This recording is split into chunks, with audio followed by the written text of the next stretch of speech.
Hello sa lahat ng mga nagtatanong dyan kung pwede ba daw magpa-medical kung saan malapit lang sa lugar nila. Ayan.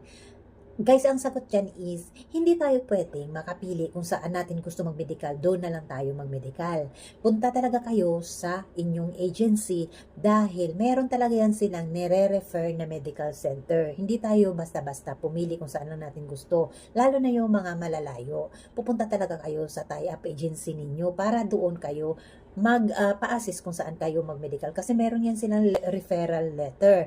Guys, kailangan nyo rin naman talagang pumunta sa Manila Agency kung saan kayo nag-apply. Halimbawa, nasa Manila kayo nag-apply, pupuntahan nyo talaga yun kasi doon din naman kayo mag-start ng process. So, pag medical ninyo at saka mag-fit to work kayo, ay mag-start na talaga. Pupunta pa rin kayo sa inyong tie-up agency or sa agency mismo sa Manila.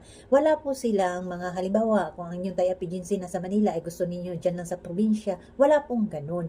Makapili lang kayo ng medical center or ng hospital kung kayo ay nagpa second opinion. Halimbawa, hindi kayo kumbinsido sa result, nagkaroon kayo ng sakit, na bigla kayong, bakit may sakit ako? Wala naman talaga akong ganitong findings.